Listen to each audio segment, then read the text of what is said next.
Hey everybody, welcome back for an interview of another mental health survivor. This girl that you're about to watch, Shannon, she's really special and really unique because she's actually a client of mine in private practice. And I've been working with Shannon for I think over a year and a half now. In order to maintain some of Shannon's confidentiality due to the fact that she is a client of mine, we are not going to go into the specifics of her personal story. This interview, however, is going to be so much about Shannon's strengths and her coping mechanisms and skills that she learned along the way.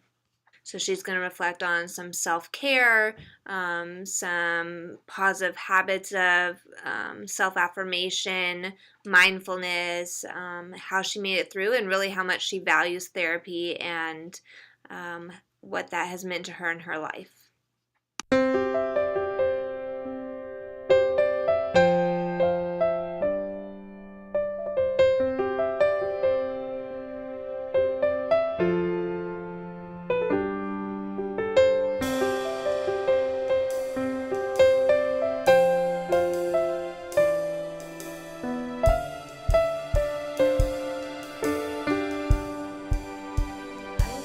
I keep thinking back to that Marie Kondo thing where you say you live intentionally, and it's like these days I'm trying to live intentionally in the way of like making my life easier, not harder, and trying to do what makes me happy. And if I'm just trying to pay attention to what is bringing me joy and what's, or not even joy, but what's bringing me stress and unnecessary stress, because I want to move away from that. I'm just trying to be more aware of everything and like, you know, just like live intentionally, like with even just paying attention to those little things about, you know, like how my moods fluctuate, how, you know, like how I'm reacting to those, because a lot of times like when I start to get those down days, then I get really down on myself, like, oh, I'm here again. And then it's like, okay, let's not like, you know, like don't be hard on yourself for having these hard days, and just know that this is going to come and then the next day will be different. And I get very tired of it and I get very exhausted.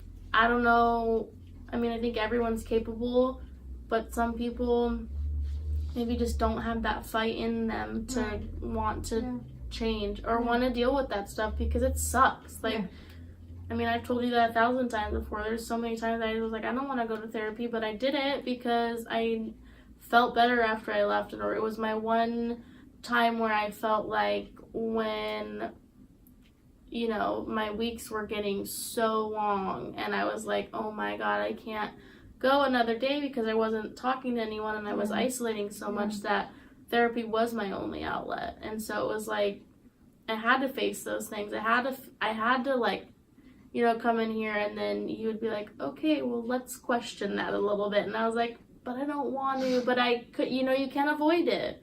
And I'm glad that I didn't avoid it, because I mean, I am an avoider when it comes to my anxiety, but like, actually I was thinking about this and how like, oh, I was wondering if like, you know, if she were to videotape me, would I like share that on my Instagram or something like that? Because I would want to, but I'm like, well, what would I say? Well, and I was thinking about it, and I was like, I mean, I do want to talk about it, because you talk about a lot about, you know, breaking the stigma. And I would love to do that, because there is such a stigma behind it. But I'm like, do I want people to know that I've been in therapy since, you know, for on and off for like the last 11 years? And I'm like, but what's the harm in that? Like, therapy is good. Therapy can be beneficial for any time in your life, you know? So, and I've told you this before too, and how you're like, wow, do you realize how strong you are, how much you've dealt with this last year? And for a lot of the time I was like, it's just like, it was my life. I didn't realize anything other than that. I didn't know anything other than that. It just consumed me, and it was just kind of like all the time, you know, like you would say, you're so strong, you're doing so good. You're so deep in it. Yeah, and I was just like, And now that I'm out of it, I can see like what I went through was really traumatizing, and it really was like turning my life upside down, and I dealt with it by choice without my family involved for a long time, which knowing now wasn't necessarily the right way, or the best way, but it was the way that I did it, and I'm glad that it happened. But at the same time, it's almost like, because they weren't a part of that whole thing, they don't know how strong I am. And so that's, like, I would remember, like, I would wake up some days where I would be, like, wake up so freaking hungry, I would start dry heaving. But it would be like, why am I so hungry right now? But I feel like it's just, my body was just, everything was so out of whack, like, from all the stress and the, everything, that it was like, I just was, and then it was also emotional eating too. And I definitely made myself aware of that, within therapy too, is that, like, I definitely did emotional eat, and that was kind of an issue for a little bit for me, because, and even now sometimes I don't necessarily, like, binge eat, but, like, there's times where, like, I'm like, whoa, that was, like, why did you just eat, like, 3 drumsticks in a row? You know what I mean? Or something like that. Like, and I'm not super hard on myself about it, but, like, that's eating out of emotion and not out of necessity. Do we talk about the intentional eating? She just says, like, I had no idea the amount of stuff that you went through, and I had no idea you were that strong. Like, I am so proud of you. I had no idea that you're that strong of a woman. So, and that's really nice to hear. So, it's like, I'm just, like, trying to do that more, like, with everyone, because I used to be so afraid to talk about therapy and all this stuff. But it's like, I mean, I've told you 1,000 times, I've shared your information with a lot of people because it is so beneficial, and it's like, it doesn't have to be a scary thing, and it doesn't have to be a, just when, something detrimental happens or something extreme, because it's like, you need to prepare before. You need to prepare before, and it's like, I mean, I started coming to therapy when things were getting really bad in my life and unmanageable and out of control, and I went through it the whole time during that, and it was, helpful. But even now, it's not like that's the other thing, is you don't just stop. You can't just stop, and I think that's what a lot of people might do. Is they just, like, they're like, okay, that situation's better, or I'm divorced now, or I'm, the depression's gone, because the depression's going to come back, and, the situation is, you're going to go in these lulls and have these ups and downs, and I've come in here so many times where it's like, fuck, I'm here again, but it's like, you have to prepare. It's like, you prepare for a job interview, it's how you prepare for, like, well, we've talked about, like, physically working out. Yeah, I was just going to bring that up. You have to keep it up. Right. You have to keep it up. Just like the positive affirmations and the meditation and all those things. I was, for so long this past year, how much I hated myself and how much I hated my body and hated the way I looked. And I was so upset with how much weight I had gained and everything like that. And then I was like, I just got to a point where I was so tired of hating myself. I was so tired of being so mean to myself all the time. And it was these unconscious even thoughts of, like, I wouldn't even necessarily know. I would be, like, looking in the mirror, like, saying such things. It took me, like, looking in the mirror and being like, I'm gonna hug myself, and this is gonna be really embarrassing and feel awkward for myself, but I'm gonna hug myself and thank my body for getting me through this last year, because maybe I didn't treat it the best, but it got me through this year. And I want to be happy, and I don't want to hate myself all the time, and I don't want to hate my life, because there were so many times where I was just like, I just want to be done. Like, I don't want to do this anymore. And I don't want that. I said, I think if I didn't have Samson, I might have killed myself. And I didn't really mean it literally, but also, like, I kind of, like, he saved my life. I feel like he was really a lot. He meant so much. And because I just wanted to escape those feelings. Not that I would ever necessarily do those things, right. But it was like, I would think about that. Right. Because it's like, life was fucking hard. Yeah. You know? Yeah.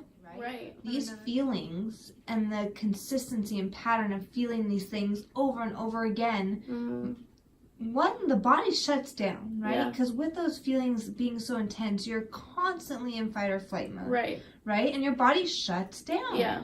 It cannot handle that for such a long, ongoing amount of time, right? So literally, right? That's why we have heart attacks and all these heart problems now, because we're in that stress, high, anxious mode all the time, our society. So literally your body's shutting down saying, like, you can't go on like this much longer because you might not, It's like when I slept for 15 hours straight or 17 hours, Yes.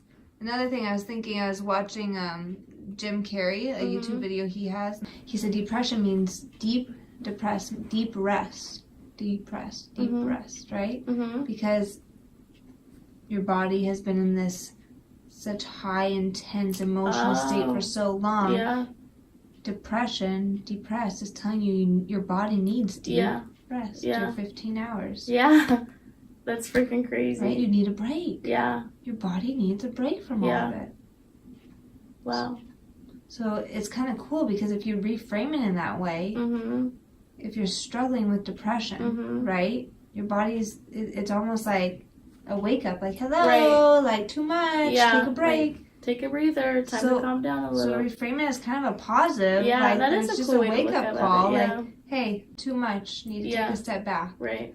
It's kind of cool. That is a cool way to look at it. It's the same with anxiety too, right? Why do we feel anxiety? Because our functioning in the world, something isn't connecting right? It's too much. Right. We have this fear, we have this phobia, we have this, like we're lacking. It all goes back to like these core things, right? About being human, about feeling connected. Right. And if that is being challenged, right, in any way, then it makes us anxious. Right. So it makes us it forces us to get perspective, right? Yeah. Our bodies are smart. I know. They're so smart. And if you really stop and listen to it, but I feel like a lot of people don't do that. And I think that's why, like, meditation and the affirmations, that we have so much going on in the outside world. There's so much, like, people don't ever stop and just, like, rest and decompress and detach from your phone and turn off the TV for a little bit, or just enjoy some music, or even just sit outside for a little bit, like, I remember there would be those times where I would just walk with Samson to the dog park, and I would just sit under this willow tree, and it was so pretty. The leaves were super long, like almost to the ground, and I would just sit under there for a little bit. And I'm very pale. I don't like the heat, so I wasn't, especially in my depression, I didn't want to be outside. I wanted to be indoors. I wanted to be, in my bed or whatever. And it would be such a nice change of scenery, and it was like my body almost was craving that sunshine, that, like, listening to, the willow tree, or watching Samson, like, smell the things. Or, like, I remember one time I was like, oh my gosh, Samson is literally stopping to smell the flowers right now.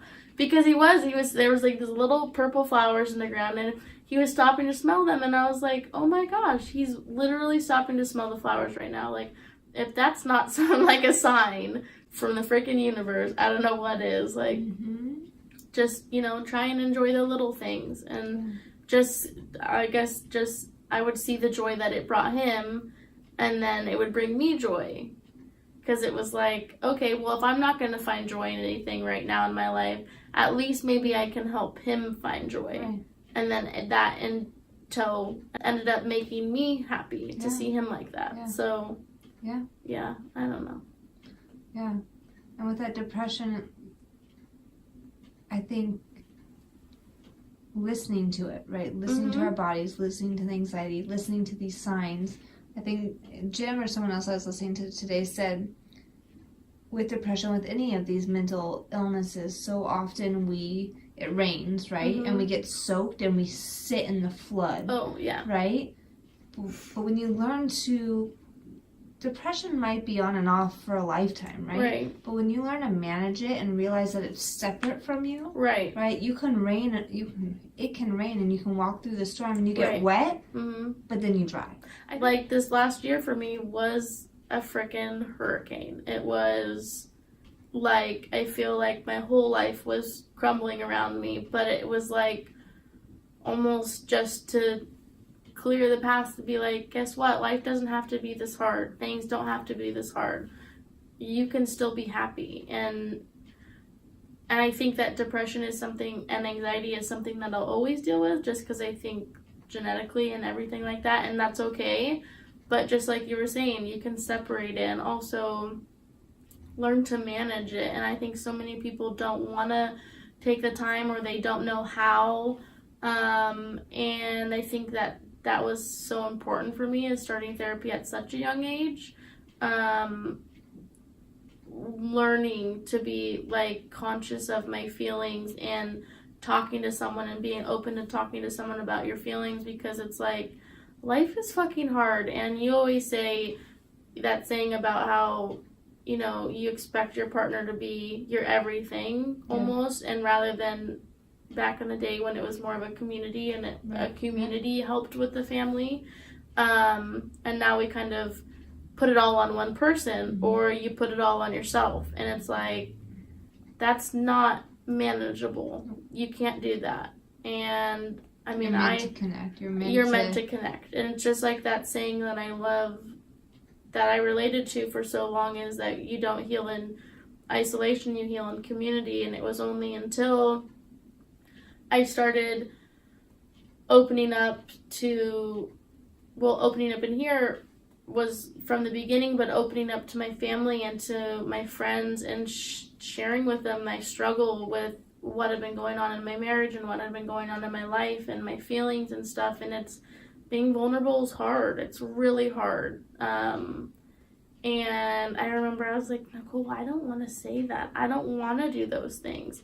But you gave me a task of like a little bit every day, or maybe once a week, try and share something, and or just a little bit. And it didn't even have to be anything big. And then I started seeing the reaction back, or the connection of someone being like, someone relating back to that, or me even opening up and having a discussion with a stranger. And it was like those little things that really showed me that you don't have to do it on your own, and that, you know, there's such a stigma behind like depression and all this mental health and stuff, and it sucks because you don't have to do it. And I mean, I know firsthand that depression makes you isolate. It makes you want to be alone. It makes you think that everyone is against you and everyone's the enemy and everything like that. But without connecting with people and without reaching out, you're never going to get through it. Like, you might, but it might not stick. And it's only until I started doing those things to where my life really started to change for the better. But it was freaking hard.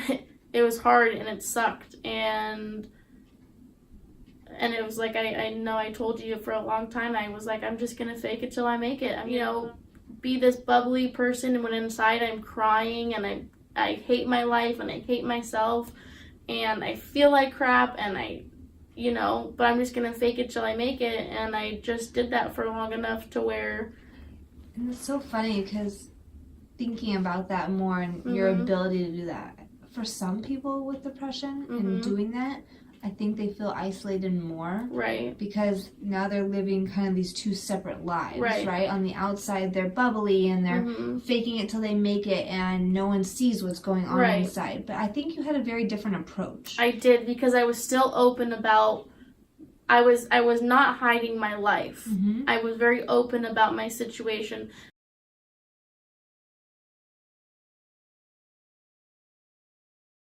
Therapy for me is, this is my time, and I'm not going to change my work schedule for you. That was one thing I've always been open about, is therapy, and that I go to it. Like, and just what was happening, right? Right, and it's like, this is my life, and I'm going to be a good employee, and I'm going to smile and do these things, and then I would... go home, and things would not be great, but I think the only way you made it that way was because you still lived your truth. Right. in every aspect, right? You weren't trying to create this outward persona that everything's fine and I'm okay and I'm hiding my deep feelings. Because so many people do that, and I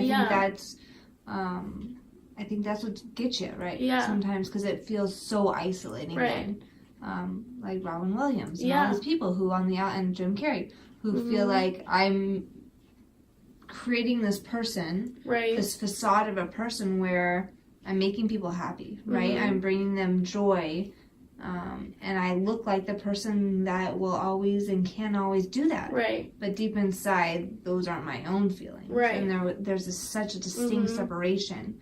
And I think that feels so isolating, because as you're giving more and more joy to people, you're losing more and more yourself. And I'm sure that wears them out. And it's like, oh, I always have to be this happy-go-lucky person. And now there's expectations. Right. But you lived your truth really all throughout. Because I've been so open about it from the beginning. It's just like, this is my life, and I'm going to have my ups and downs, and, but I guess it just also comes back to, like, me trying to better my life, of being like, that's fine if this person wants to stay stagnant and they want to, be okay with being unhappy, but that's not for me. And I want a happy life, and I want to get better, and I don't want to have to do all these things. And I don't want to always have to fake it till I make it. I want to be happy, and eventually I'm going to get there. And I definitely have made so much progress, and I don't have to fake it till I make it anymore. I think sometimes I do. There's my days, but everyone's going to have their days, Yeah. I just, So going back to 15, how did you know therapy was the right decision? At 15, I was very, very depressed, and I was crying all the time. I experienced my first panic attack where I was like, oh my gosh, what the heck was that? And I remember I threw everything off my desk, and like, I felt like I couldn't breathe, and my hands were shaking, and it was a very, very scary experience. And I went to, and I remember I went to my mom one night, and I cried in her arms, like uncontrollably sobbing, that she had never seen before. And she just held me and was like shocked, and she didn't know what to do. And I said, Mom, I can't do this school thing anymore, because I was so unhappy at school. And I said, it's too much for me. I can't do this. So I had really discussed with her about switching and trying to graduate early. And so we went to go see Dr. D, which was my counselor at Thousand Oaks High School, which she actually was the counselor for all my brothers and sisters. Oh. Yeah, which is really cool. She was a really, really, really good lady. And so she just kind of took the time, and she gave us the name of a psychiatrist. But even before then, I think before then I had been in therapy, and I'm not sure how I brought it up. I just knew that, like, what I was experiencing, I would look around and I genuinely forgot what it was like to be happy. I didn't know. I would see people walking in the hallways at school laughing, and I was like, how did they just laugh like that? How did they walk around so happy? I remember I couldn't even go to the mall by myself. Like, that was a big thing in therapy, was like, I went to the mall by myself because I couldn't do it. I couldn't eat alone. Because of anxiety? Because my anxiety, because my anxiety, and I remember I would just cry myself to sleep all the time, and I would just look around, and I was like, how do these people just smile? How do they laugh? How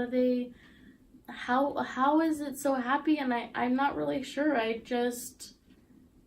knew that it wasn't,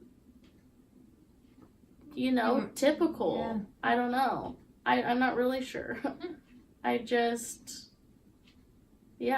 Well, you knew that you weren't feeling that happiness. Yeah, I knew that I knew even that... Even if theirs wasn't real, right? You couldn't even fake that at that time on the outside. Right, like, I couldn't, no. And I remember even, like, thinking, wow, I really don't even remember all, like, and I think I was in 11th grade at the time, and I was like, I don't even remember anything about 10th grade. And it was just 1 year later. Like, I didn't remember my teachers' names. There was one specific thing that I would remember, and I was a TA, a teacher's assistant for the librarian. So you can imagine that position, and it was like, they were like, Shannon, you can do this. Like, this can be your elective, you know, like, and I would remember just, there was, I would walk from the library to my locker, and that's like the only thing I could remember about 10th grade, because I was so depressed. I just